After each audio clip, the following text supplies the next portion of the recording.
Okay, and today is our final webinar about very specific degree program.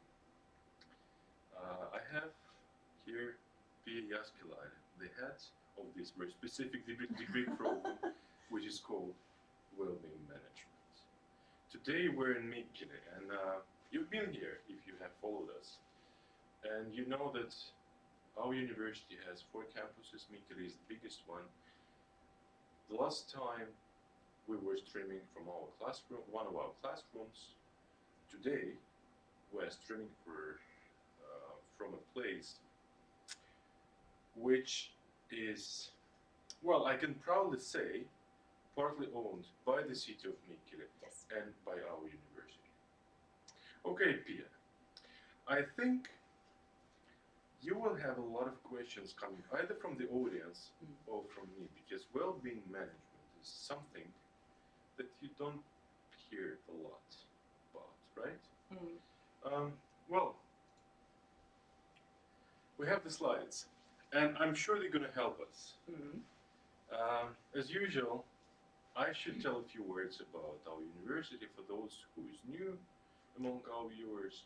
It will not take long, but we will spend most of the time talking about this well-being, because we will try to define it for you, we will try to explain what it is about, and we will also show you the premises of ours, because I think that's the most important part of it, right? It's a very essential part of the program. Okay. But thank you, Grigory. I'm happy to be here, and I'm also happy to answer any questions that you or our audience may have. Okay. Keep them coming. Excellent. So we begin now. And we start with a very short introduction, as I promised, to those who have never heard about our university. We are located in Finland. We are, well, among the 5 biggest schools here. We're University of Applied Sciences, which actually means that we are pretty much practice-oriented school. Like, we learn by doing, and we teach by doing too. And that's why you see all that equipment over here. That's a part of our study process. And today, as I said, we're in Mikkeli, which is the biggest campus of ours, with 3,900 students. I think it makes it one of the most student-populated towns in Finland, actually. Well, except for from the capital area. Right, and the big 3s. And the big 3, yeah.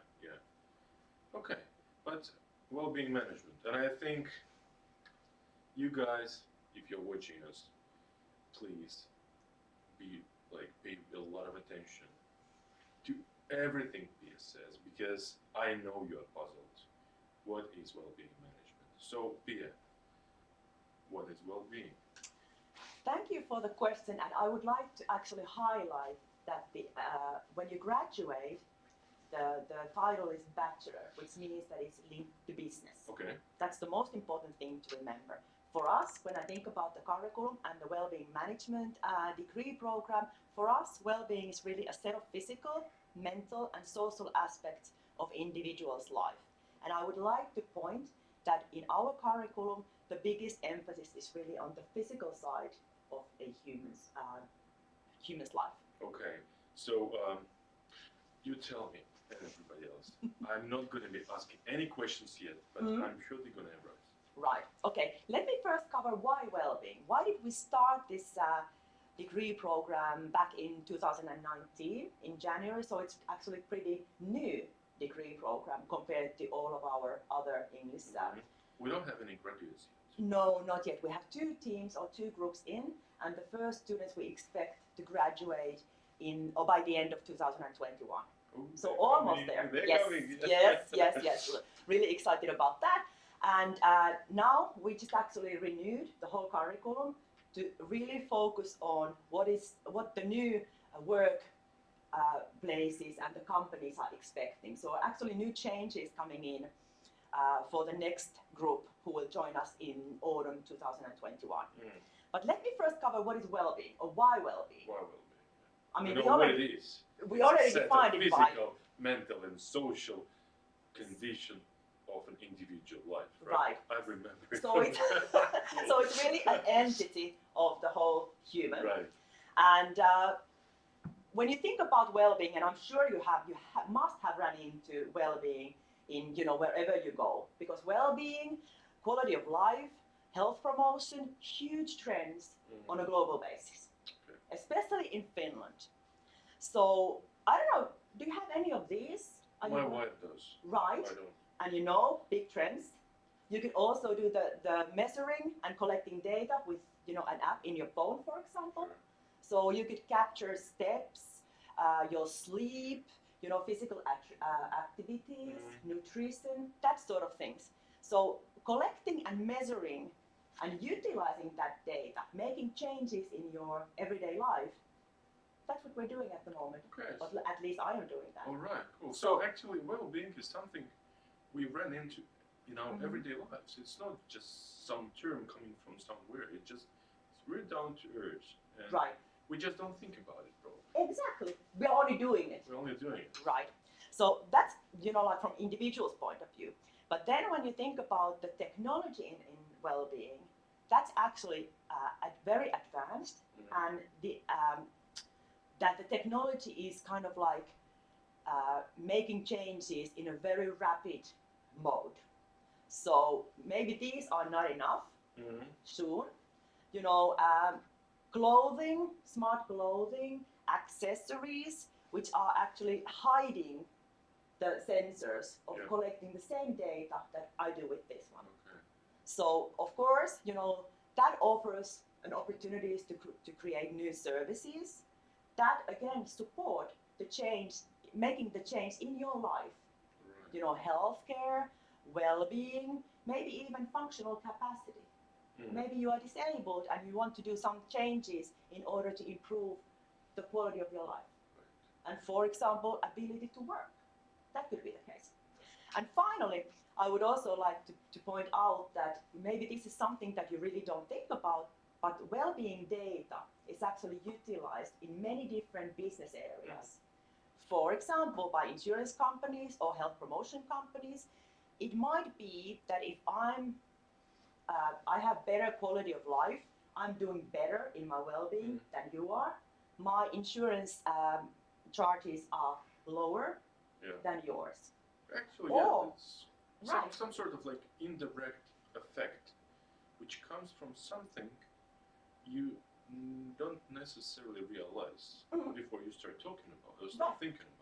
Right. Like I did before coming here. I know, and this is really normal to me. And the same if you think about the ability to work, because more and more companies are hiring well-being coordinators or well-being managers. At least in Finland, that's the huge trend. Yeah. So it might be that these coordinators are helping the staff to keep up their ability to work and maybe even improve it. Because if you think that you're doing well and your quality of life is good, you can handle stress better. You are not that occupied with minor drawbacks, for example. So the whole community is doing better. So our students could be employed by human resources easily, for example, as well. Okay. Wellbeing management. And this slide, I think something the students were interested about, like any sort of degree program, are like that's what they're looking for, because the joint application, well, for some of them it has been a nightmare, because abroad it's not a common thing to have a joint application when you apply. So as long as you have the slide over here, shall we start and explain what the joint application is, how it goes? If you could perhaps tell a few things about the entry requirements or exam, and of course then you have a lot of other information. Yes, sure, no problem. So the next application period is basically next January, 7th until 20th. And the entrance exam is in three-folded. If you watch the episode with Mikael Nemilense and Digital International Business, we have exactly the same entrance process. So 3 stages. First is the pre-task of sending your personal video, and also as an attachment, the copy of your passport. So that's stage 1. and that should be done really early in I think already in January. Yeah. So then the next step is really the written exam, and that's in the beginning of February, early February, and that includes two parts, a written essay and then also a mathematical logical exam. So that's stage 2. And the final stage is really an interview online. Okay. That so it's all done online nowadays. Right. Keeping in mind the situation with Yes. Corona crisis. No need to come to Finland for the entrance exam, and actually no need to come to Finland either for the first year of studies either. Okay. Mm. I think Corona has changed a lot in our attitude towards also studying process, because we have another degree in environmental engineering, which is also like the curriculum looks pretty much, the structure of curriculum looks the same. First year online, second on site, third year online. Right. And then you kind of write the final thesis and you graduate. Yours, I think it was like something new, because past year, in the past years, it was like totally on campus. Right, that's true.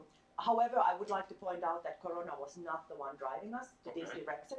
It was more the challenges with our abroad students, getting their visas on time. Okay. And of course, that was the reason why we actually, in this new program, in the new curriculum that we will kick off in the autumn timeframe, we changed the new team or new group to start from January to the autumn. Right. So students would have more time to get their papers done. And get all the necessary documents approved. But having the first year online helps with that as well. And then the second year you have to be present in Mikkeli because you need to be in these premises doing the actual measurements with the actual customer groups. You can't do that online. That's impossible. So that's the reason for that. And then the third year is again studies or lectures fully online. But of course, we would love to have the students staying with us in Mikkeli. So they will have the chance. Of course. Yeah. And also, being employed in this region. That's our goal as well. Okay. So when the students apply, you want them to stay here after they graduate. You don't want them to live. Yes. That's and excellent. I would like to say a couple of things about that in the upcoming slides, because we have built in a lot of elements into the new curriculum to enable that for the students. Excellent. Before we continue, I would like to highlight that really what I already mentioned in the beginning of the slide deck, that this is a BBA program, which means that our Wellbeing Management BBAs, they are not going to become personal trainers, even we are in these premises. So you might think that, am I going to become a nurse? Definitely not. Am I going to be a programmer? No. Wellbeing management, the two words really tell it all.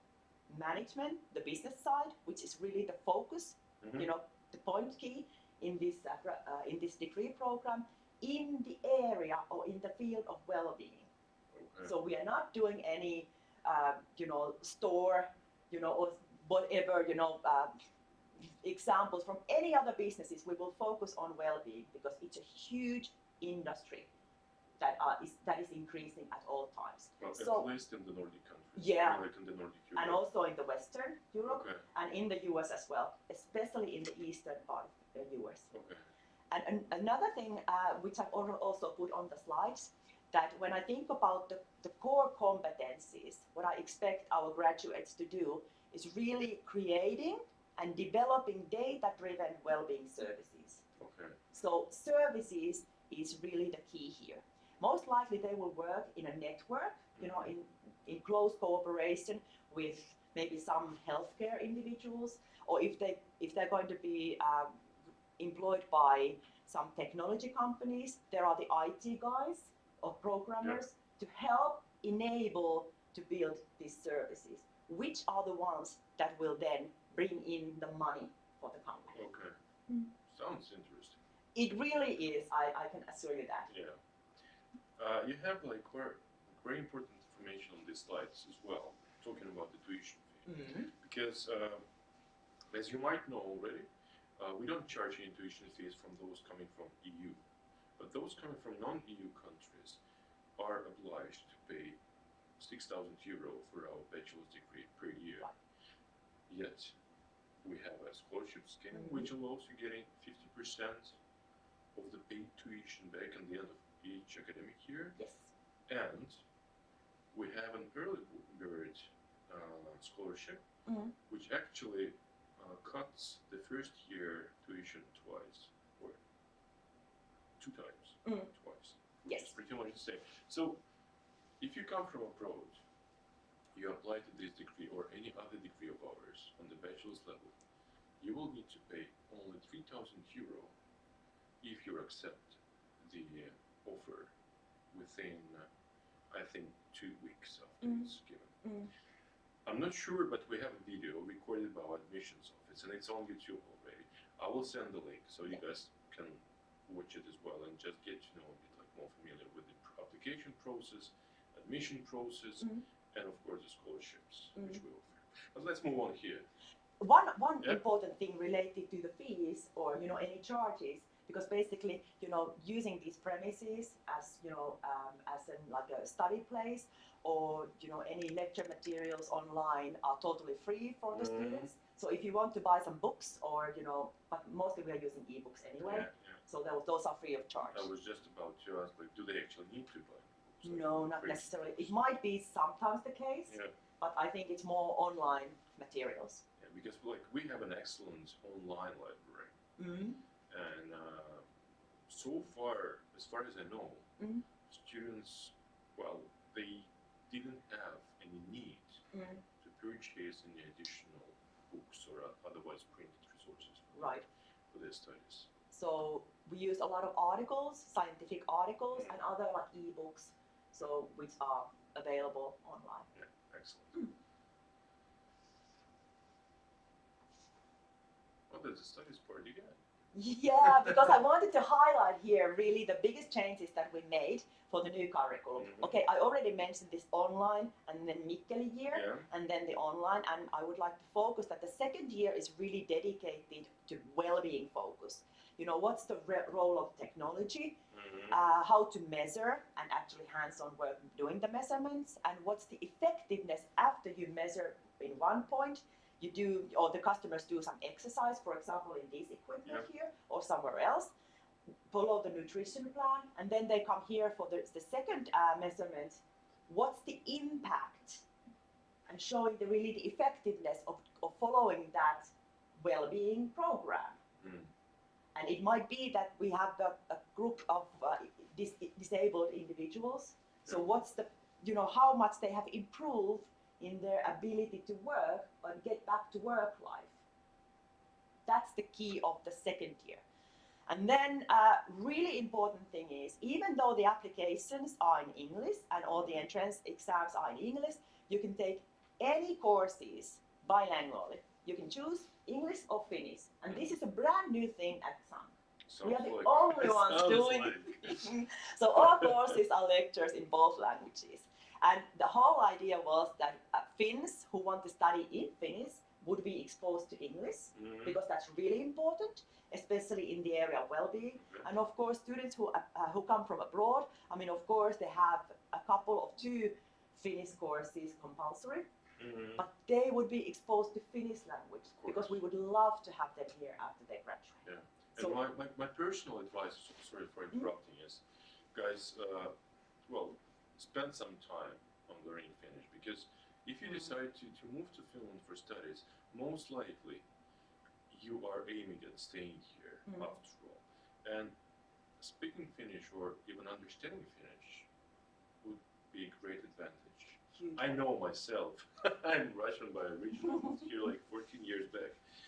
I understand Finnish, I can even say something in Finnish. Actually, when needed, I can say a lot of things in Finnish. Although I prefer writing, and like my friends tell me, like, Greg, it's not the way it's done. Normally you are kind of better speaker than writer, but not in my case. It goes some other way around. But well, one step at a time. Yep. I think so. Anyway, pay attention to learn Finnish, and we will give you the opportunity for that. You have 2 mandatory language courses inbuilt into the curriculum. Yes. You have 2 more optional studies in Finnish language, right? Yes. And everything is calculated into your ECTS. So So everything can be like benefited in the program. Okay. And actually, there's a scholarship related to the learning Finnish. Yes. Oh, tell me about it. To be honest, I don't remember the specifics, but I do remember that I think you have to take 3 or 4 courses, Okay. because the more you advance with your Finnish language, there's an opportunity to apply for the scholarship. Okay, cool. Maybe that would be something that you could actually do a webinar on with the Finnish teacher. I should, because I have never heard of it. My Now bad. you know. But now I know. Thank you very much. Okay. So what else? The company commissioned cases and real life projects, very important in this degree program. I mean, of course, it's important in all of the degree programs, but especially the well-being, because it's changing so rapidly, so that our students will have a pulse on what's happening in real life. So those are part of the courses. Then I already mentioned the hands-on measurements with customers, especially in these premises.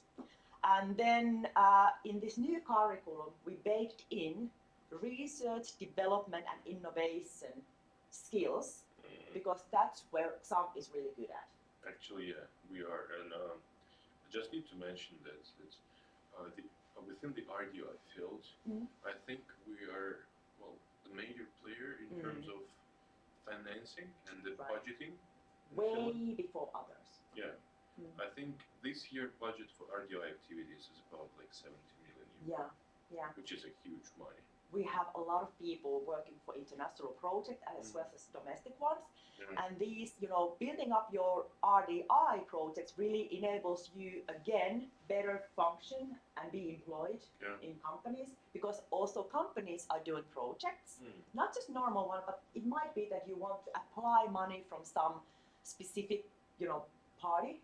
And when you learn that already at school, you know how to do it in real life. And also these different projects, domestic or international ones, provide huge opportunities for our students to really get involved with the project and maybe get their practical trainings done. That's what we have done already in the past, but our goal is to ramp that number of students up. Excellent. Sounds great. So it might be, again, an opportunity to be employed within these programs. But I mean, like, if you think of this project work, it's not very common to incorporate the project work into studies, usually. Your degree is a bit different, but it's very important, I would say, that valuable as well. Because if you think from the point of view of an employer, when you have an applicant, a job seeker, coming to you with some sort of portfolio, some sort of projects behind, I mean, that's definitely a competitive advantage from the point of view of the job seeker. I totally agree. And it's not really projects, it's real projects. So whatever you do in this project are documented and, of course, reported back to the party who's financing these projects. So they always play a major role there, whatever you do. And you can definitely put all that, expertise into your CVs or portfolios. Highly recommended. Excellent. Excellent. Like I told you, we renewed the curriculum from the future work, perspective. What is required? What kind of skills we want and competencies our students should have, so that they are ready to tackle whatever comes to their direction when they graduate and enter the real life. Excellent attitude, though.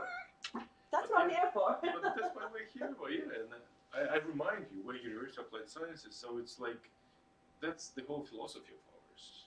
Like, we have to prepare the future experts. Right. And that's what we do. I consider us enablers. Yeah, okay. So that's we have a good word. I need to remember it. Right. So a second new thing. Second new thing, But it's really us trying to be ahead of our competitors. Working with companies, keeping our sensors up at all times. Of course, playing our, strengths, like the RDI. Where else can you actually do that kind of things? I don't know any other parties which are doing the same thing. I mean, of course, most of the competitors and different universities are teaching like project management skills. That's one thing. But then really RDI projects, are totally different thing. They include so many like different levels of depthness. You know, doing a project EU related is totally different from doing a project Russia and Finland, between Russia and Finland. Yeah. Different financing parties. There's a lot of details that you have to just know in order to be successful. Right. Okay, great. Shall we move on? Yes, please. Or shall we talk more about the project? I don't know. I don't know. Do we have any questions on that? Not yet, but we actually, we're gonna have the question and answer part after the presentation. Yes. So we have reserved some time for it. So if you have questions, feel free to write them down, and we will talk about the answers to these questions in the end of the presentation. Yes, let's do that. Let's do this. Again, you love our games. I can see that. You are so proud of it. I am really proud of it because I think the most important thing in the first bullet point, I mean, getting the companies involved and the project commissioned by the companies. And by the way, our thesis is always commissioned by some external party. It can be a company, it can be, you know, association or some other non-profit organization. It could be the public sector as well. Yeah. So by enabling this to our students, they create a professional network throughout their studies that then they can benefit when they enter. I will just explain what that means. Yes. Because I know that in quite many other countries, the thesis writing process is pretty much about finding the information from like theoretical sources and writing them down on paper by student, him or herself. In our case, we are talking about incorporating real businesses and the university into this process. Yes. So student is not just the one actor here, although it is the major actor, but whatever thesis is written about, it's always a research. It's something actual and something valuable from the point of view of a company, which has kind of asked to write this research or agreed to provide the students with the information. So let's add to that puzzle also the theoretical framework, because we are a university, so that plays also an essential part in the thesis. Well, it comes as a ground, right? Absolutely. Like you have to have some knowledge to do some research. Then you do the research, and then there's some development proposals for the commissioned part. Excellent. So basically, whatever our students do in terms of thesis writing process, it is something that can be taken in use by the company later on. Right. And the commissioning body doesn't have to be in Finland. It can be anywhere. And if you are basically aiming at entrepreneurial career, it can be done for your own company, for example. It really depends. And you know what? We don't leave our students alone writing that. You know, I was hoping to hear that. I can assure you that. So there's always a supervisor helping and kind of like guiding through that path.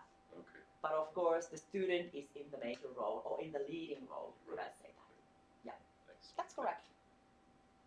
Okay, I interrupted you.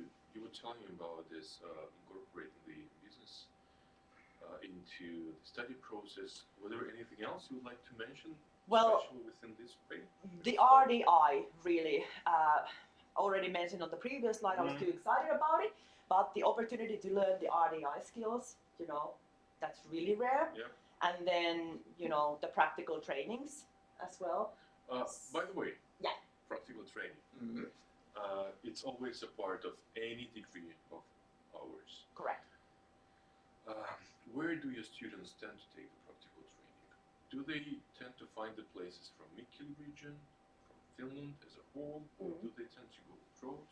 How does it work? Oh, that's a really good question, because I really don't have one answer to that. It might be that they want to do their practical trainings here in Mikkeli, for example, here and in this Active Life Lab, which has been the case in the past. You know, we have some students working here, maybe doing the marketing or sales or some other aspects of, or digital marketing of these specific services.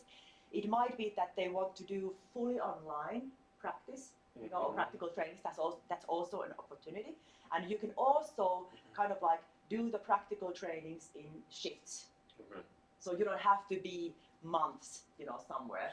You can kind of like do it like on a weekly basis a little bit, but then you have a diary, and of course that's always an agreement with the company or whatever association or whatever is the party involved, the student and our staff, you know, person in charge, and there's a plan what the student is supposed to work on. Okay. And then the student will keep a diary and the hours, and that's how it can be done remotely as well. So we are very flexible. Wow, that's what I love about our university. The most important thing is that we made sure that the student will learn in practice the skills that he or she is expected to learn. Because that's really a huge opportunity. Again, from employment point of view, but again, from thesis writing point of view. It might be that the student does his or her practical training in some, you know, company. They do their advanced training in the same company, and then they eventually write a thesis to the same company. And then they get employed with the same. I hope so, yes. Well, at least we do everything that we can in order to help that. That's actually, I think that's quite common, like because we do have this practical training in each of our degree programs, and I would say that like roughly estimating some 75% of the students get employed by the same companies where they have conducted the practical training. Yeah, and I think that's the beauty of UAS. Yeah. That's what we bring into the table. Additional value. So this slide really shows kind of like how the studies are like advancing. So in the first year, you really gather the basic competence in well-being, operational environments, what is included in that specific field, and measuring of well-being and health promotion. So the first year online really sets you up for the second year in Mikkeli. So you're not anymore learning this basic stuff. You already have the basics covered, and then you focus on the lifestyle change, doing the measurements, you know, and really focus on developing the services, well-being services, which is the core of the expertise. And then finally, the third year is, you know, building up the expertise. You know, there's the production of well-being events, management, leadership skills, working with customers, that sort of things, and of course the RDI as well, so research and development, in order to prepare the students for the thesis writing. Typically, the first basic training is done after the first year, and then the second professional training is done after the second year. It can be after the second and third year, or then after the third year. So 3.5 years in total. And then you're an expert. Yes, in service creation and development, because that's the heart of the studies. Sounds really cool. What about going on exchange? Like, do your students tend to go on exchange, or do they prefer to stay here? Because, I mean, I kind of know the answer, but I want you to tell it out loud, because, I mean, the Wellbeing Management degree is, I mean, it's getting popular, but it's not very common. And I believe finding proper partners who would provide the students with the same quality of education is not an easy task. And I have a feeling that just not to compromise the quality of their own education, they prefer to stay here, right? Although they have a lot of opportunities for learning. That's not true at all. Not true at all? No. For the first study group, I think half of the students wanted to go abroad. And then, of course, the half of the group wanted to stay here.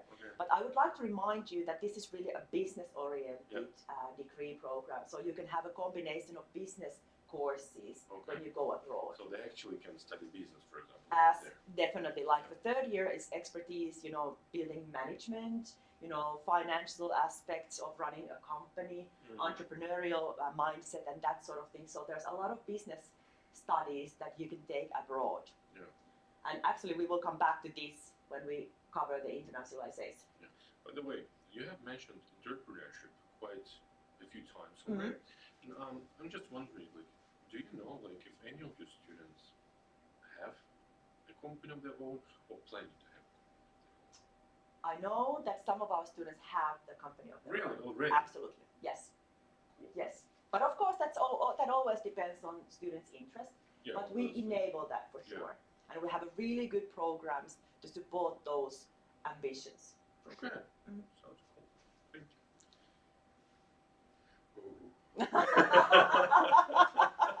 I know, my heart is pumping and jumping as well here.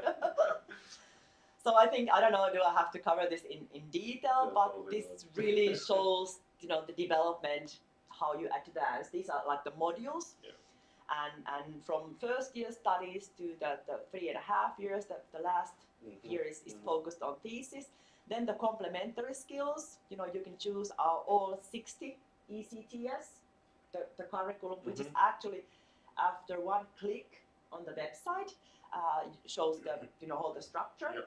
You can you just choose those and utilize what we have already planned, or you can choose 45 of those ECTS I'm talking about, and then complement those with optional studies. And optional studies, if you would like to choose something else, for example, in exchange period, those would be calculated into that optional studies block. But, well, it's good that we have it recorded so the students can actually read through each box when watching it later on. But I believe we should have the same information on web pages. Sure, absolutely. Perhaps not in picture, but definitely all the courses will be listed there. Yes, all the courses and course descriptions are there, the modules. Yeah. And to be honest, if I remember correctly, I think also the photo, this image is there as well. Okay. I think I need to check. Yeah, we will check that, and we will add the direct link to the video description later. Yes. Okay. Was there anything else you would like to mention here? I don't know. I mean, I think I have already covered most of the things because it really advances from the basic skills to more advanced and building the expertise. As you can see, the blocks are either 10 ECTS or 15 ECTS. Most of the courses are 5 credits.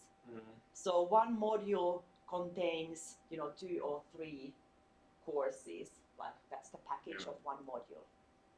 Okay. Hopefully someone has some questions about that. Okay. Okay, this is a really important slide because when students come to Mikkeli, they will most likely study in 2 different locations.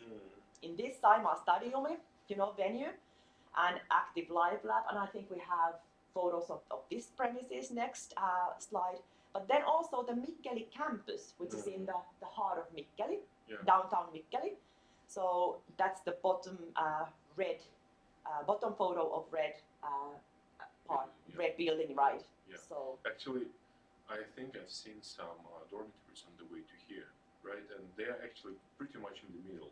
Yeah. Between Yeah. the stadium and the campus. That's correct. Yeah. So. Stadium is on the same street. Okay. With the dormitories, and the apartments. Okay. Yeah, and here is the active live lab, live lab where we are now. You're already at home. Yes, I feel like. And you have an excellent opportunity to see it because we have a second camera connected, and we will try to show you how it looks in reality. So there we are. Hello. Ciao. Let's try. Yeah, it works. So here we have all that equipment, and behind there you can see the arena, which is empty at the moment.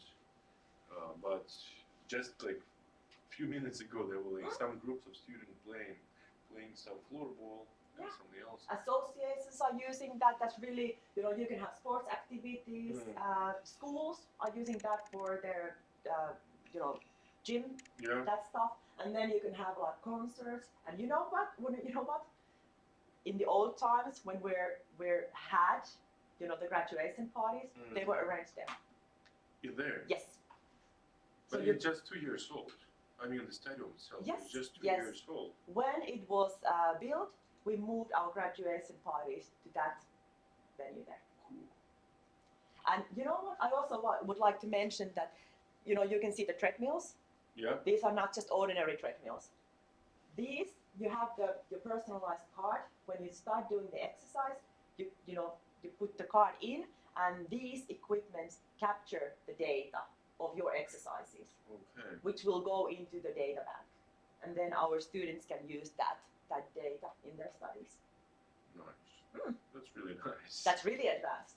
It is. It is. Looks like. Indeed. But that's what we are, right? Like we have so money invested in all these equipment that it has to be advanced, it has to be up to date. Right. It has to provide the students with all these opportunities. I mean, to like during the study process, to use the same equipment they might need to use later on when working. Right. That's true. I mean, this is just one way of collecting data. You know, my activity clock is another way of collecting data. This is just shows the different opportunities. And you know what? No other school has this type of premises. This is the only state-of-the-art facilities of this kind in Finland. We actually stand out pretty much because, I mean, this is the 5th webinar about our 5th degree program in English on the bachelor's level. And I mean, although I have worked here so long, I know almost everything about it, but still, I was so impressed when coming to the facilities which I haven't never been before, just because I didn't have to be there. And I mean, that's created great impression. And from the students' point of view, I think those of them who study with us, they are really lucky to be in here, just because of the equipment, because of the premises and software which is used. Right. And actually, I'm super proud of these premises as part of our degree program. And I don't know if the viewers can see now the photos. Yes, Or yeah, okay, yeah, right. yeah. So in the bottom photo there, you know, we are utilizing gaming as well. Okay. That's really, really important. So it's not only doing the exercise with the equipment, but actually utilizing different technologies in the exercise, in collecting data, enabling the change, you know, in life. Cool. Really cool thing. Oh, that's probably the most debated part. So, how do I internationalize and how do I get myself employed with this degree? Right. Okay, so let's start with the internationalization part. So, like I mentioned already, our courses are taught bilingually, and we have a lot of visiting lecturers already, you know, helping us from abroad. And for example, this week, one group had intensive lectures from the professor from Slovenia. Okay. So we use these visiting lectures quite a lot. And then I mentioned the real life project and company commission cases also from abroad. Really important thing, because of course the world is different there. Not only focusing on Mikkeli. The RDI project I also mentioned, and especially since Xamk is really strong in that, we have a lot of international projects. So language is not a barrier at all. And then I think you have already covered the last point, you know, exchange opportunities, study-wise or practical training-wise. We have the same option as we offer to all degree programs. Yes. Okay. Employment, like you mentioned, we don't have any graduates yet. I know for a fact that we have students who are really keen on becoming an entrepreneur. And of course, that's something that we would like them to become as well. But it's not solely on that. You can also be in expert position in some company. And I think already in the beginning I mentioned these, you know, technological companies who develop certain health or well-being technology, you know, human resources department, insurance company, companies who are involved with well-being services and kind of like driven by the data which make an impact on that services. I don't know, did I make myself clear or not, but like, you know, the insurance example is really good one. And then of course, you know, companies that offer different services in physical activities, nutrition, healthcare, that sort of thing. And also the event production, online or offline, planning and well-being services. And you know, if you think about the different events, well-being events playing a major role now during this special times. Yeah.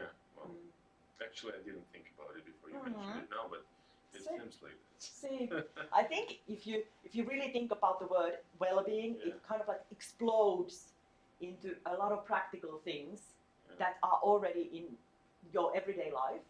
You just really don't focus on them. But if you think that you lose your ability to work, or your well-being, and you are disabled to do something, then you realize that okay, this is the thing. Right.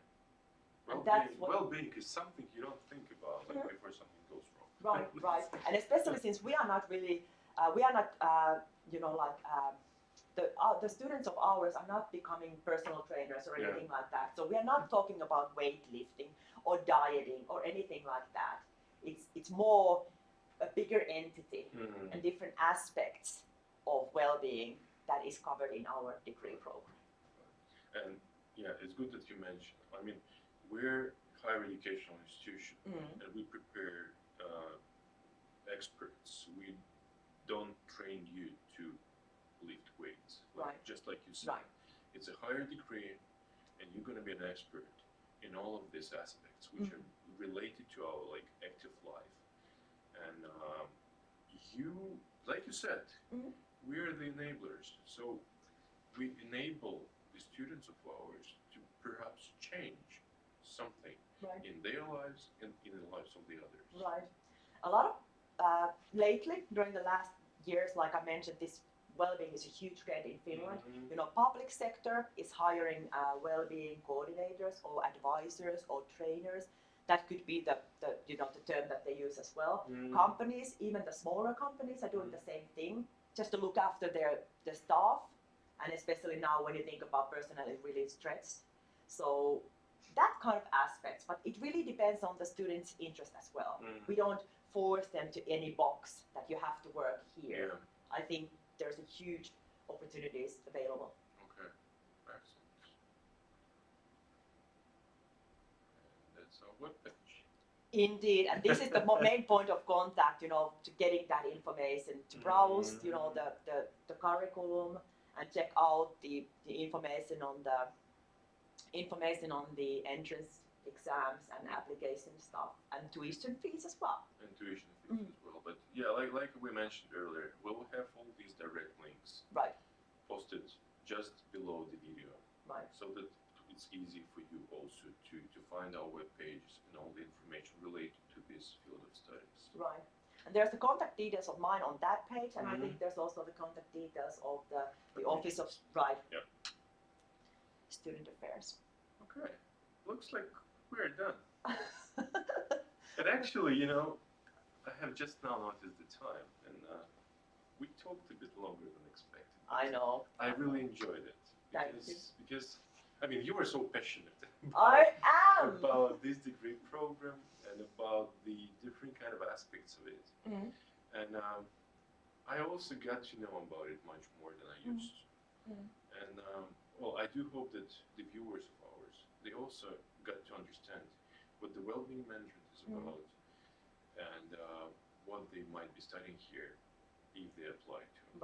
Right. Let's see if we have any questions. But well, I do hope that I shed some light on the whole topic. You absolutely did. And I'm a very talkative woman, so I'm sure. Yeah, it seems like we have no questions at the moment, but of course they might appear later on because the video is going to be recorded and stored on YouTube. And of course, if you guys, after watching this video, think that there is some unclear points, please feel free to contact us. Yes. We are always happy to answer any questions which are coming, because I mean, we love what we're doing. You could have seen it now from Pia. She was so enthusiastic to tell you about it. And of course, me, on behalf of the international services, I know that moving to another country is always a big thing. And if we talk about the international applicants, they might have some concerns. How it is to move to Finland, how it is to live in Finland. If you have these sort of questions, just contact me, I will tell you. I will definitely explain even own experience, because I've gone through it myself. So there are a lot of things to tell you. But anyway, let's not waste the time of theirs, as we have no questions, so we have nothing to answer. All clear. All clear. That's excellent job, I think. Thank you. Thank you very much again. Thank you. Well, I would say that although it's me who is supposed to be hosting you, but actually it was the other way around. Thank you very much for hosting us, for making this webinar real, and I'm very happy that we have gone through this long way of a set of 5 webinars, and we have finished the whole series with Wellbeing Management, because, I mean, I've got a feeling that we're a unique university. We And really are. guys, you have to consider us, definitely. I would say so. Just Huge opportunities absolutely, ahead. absolutely. Yes. Thank you very much. Thank you for having me, and you have done a great job with these Thank you. webinars. That was. I think we were the last ones because we are the youngest ones. But not the least ones. Not the least ones for sure. Absolutely. Excellent. Thank you. Thank you very much. Take care. Adios.